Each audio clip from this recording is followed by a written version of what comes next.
Takže čaute chalani, konečne som sa dostal k tomu, že natočím ďalšie video. Už sa dostávame k tomu, že skladáme tú nápravnicu, pôjde naspäť. Akurát som v tom bode, že ju najskôr doskladám a dáme ju tam celú naraz. To bude asi jednoduchšie, než skladať ju pod autom. A váľa sa, keďže ja mám auto iba nadvihnuté. Mal som tu menší problémik, na Facebooku ste niektorí postrehli. Trochu mi tieklo do kufra voda, zbieral sa mi v tejto oblasti.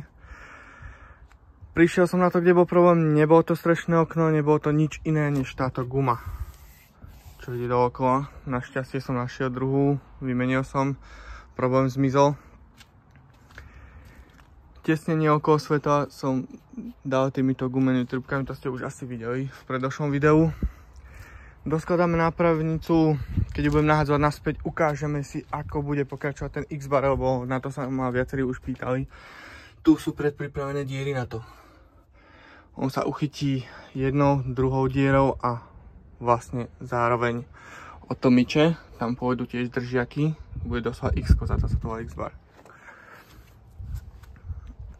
Neviem, koľko na tom jazdíte. Ja som asi prvý, čo to bude mať na daily káre.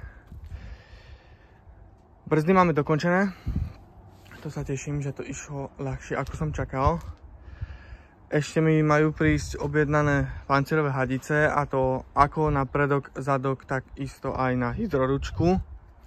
Tá je predpripravená, to si môžeme ukázať. Takto zjednodušene cez ten pôvodný tunel vytiahnutá trubka,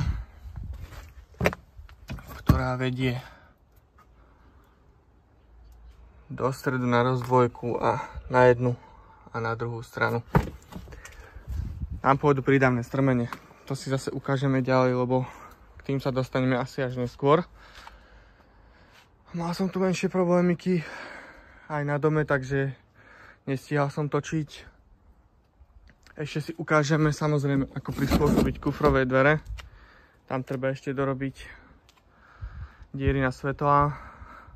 Samozrejme nejaké to osvetlenie špezetky, lebo to pani policajti hneď si všimnú, že to nesvietí.